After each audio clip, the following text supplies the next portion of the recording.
ఏ విధంగా అయితే గతంలో రేవంత్ రెడ్డి గారికి ఒక ఎక్స్పర్టీస్ ఉంది.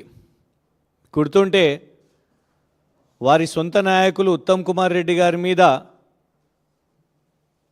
సోషల్ మీడియాలో అటాక్ చేపించడానికి సపరేట్గా ఒక టీం పెట్టి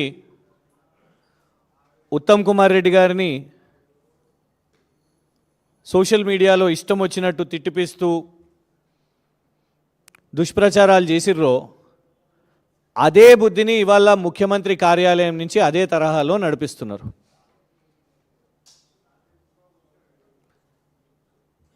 మాకు 138 సభ్యులు ఉన్న ఒక వాట్సాప్ గ్రూప్ ఏదైతే ముఖ్యమంత్రి కార్యాలయం నుంచి నడిపిస్తున్నారో అందులో పాపం ఒక ఇక తెలంగాణ అభిమాని అనుకోవచ్చు, ఒక విజిల్ బ్లోవర్ ఈ దుష్ప్రచారాలు తట్టుకోలేక ఇక వీటి స్క్రీన్ షాట్స్ పంపించారు. ఎంత దారుణం అంటే ఇన్ని రోజులు అందరూ కూడా ఒకటే ప్రశ్న, ఈ విచారణ ఆ విచారణ, ఫార్ములా ఈ అనే పేరు మీద ఏసీబీ, మళ్ళా కాళేశ్వరం విచారణ అని రకరకాల విచారణ, హరీష్ రావు గారు ఫోన్ ట్యాపింగ్ వెళ్ళినప్పుడు అప్పుడు అందరూ కూడా విచారణ లోపట ఇన్ని ప్రశ్నలు అడుగుతున్నారు, అన్ని ప్రశ్నలు అడుగుతున్నారు, వీళ్ళ గురించి అడుగుతున్నారు, వాళ్ళ గురించి అడుగుతున్నారు, ఈ సినీ నటులంట, ఇదంట, అవ్వంట అని ఓ రకరకాల తప్పుడు ప్రచారాలు ఇవన్నీ కూడా నడిపించారు. ఏడికెళ్ళి మొదలవుతున్నాయి అసలు?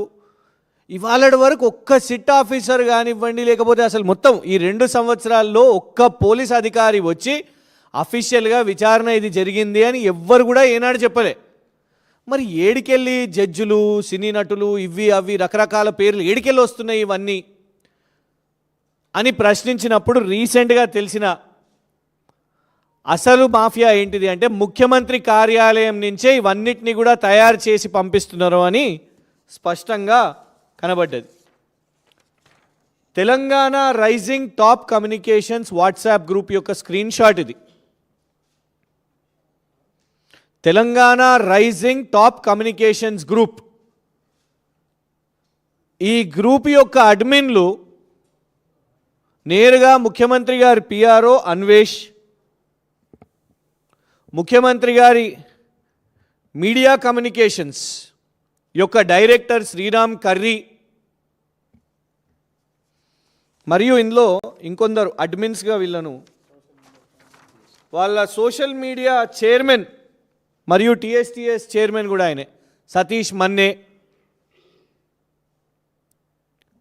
ఇంకొన్ని పేర్లు ఉన్నాయి. బాసిత్ అంట, ఈ బాసిత్ గతంలో యుఎస్ కౌన్సిలేట్లో మీడియా పిఆర్ఓ లాగా పనిచేసిన వ్యక్తి.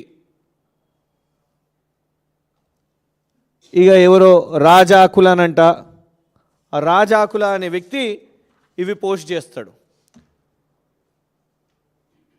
లోపట విచారణ జరిగేటప్పుడు సినీ నటులతో మాట్లాడినరు, మీరు వాళ్ళ ఫోన్లు ట్యాప్ చేసినరు, ఇట్లాంటి థంబ్నెయిల్స్ పెట్టి వీళ్ళు ఈ వాట్సాప్ గ్రూప్లో ఈ 138 సభ్యులకు వీళ్ళకు పంపించి మొత్తం ఇక ఈ 138 సభ్యులు ఇవ్వండి ఇంకా ఇవ్వండి ఇట్లాంటి ఒక మలిషియస్ కంటెంట్, ఫేక్ కంటెంట్ చేస్తూ ఒక పెద్ద ర్యాకెట్, ఫేక్ న్యూస్, మిస్ఇన్ఫర్మేషన్ యొక్క పెద్ద ర్యాకెట్ని, ప్రొపగాండాని వీళ్ళ ఈ 138 అకౌంట్స్ నుంచి ముఖ్యమంత్రి గారి కార్యాలయం నుంచే సూటిగా డిమాండ్ చేస్తున్నాం మేము. ఇవాళ సజ్జనార్ గారు సిట్టు విచారణకు చీఫ్, కొందరు జర్నలిస్ట్స్ వెళ్ళి అడిగినప్పుడు కూడా మేము మొత్తం కంటెంట్ని ఇవన్నిటినీ సోషల్ మీడియాని ఫిల్టర్ చేస్తున్నాము, వీటి మీద విచారణలు చేస్తున్నారు అని అన్నప్పుడు దీన్ని కూడా చేయండి. మరి సిట్టు విచారణ నుంచి అసలు సమాచారం బయటికి ఇవాళ వరకు అధికారికంగా వెళ్ళనప్పుడు ప్రభుత్వ పెద్దల వద్ద ఉన్న ప్రభుత్వ ముఖ్యమంత్రి కార్యాలయం నుంచే ప్రభుత్వ జీతాలు తీసుకుంటున్న శ్రీరామ్ కర్రీ అనే వ్యక్తి, ఈ అన్వేష్ పిఆర్ఓ, వీళ్ళు ప్రభుత్వ హోదాల్లో ఉండి ప్రభుత్వ జీతాలు తీసుకుంటున్న వాళ్ళు ఇలా ప్రతిపక్ష నాయకుల మీద చిల్లర మల్లర సమాచారాలు చేసి బయట పంపించవచ్చా?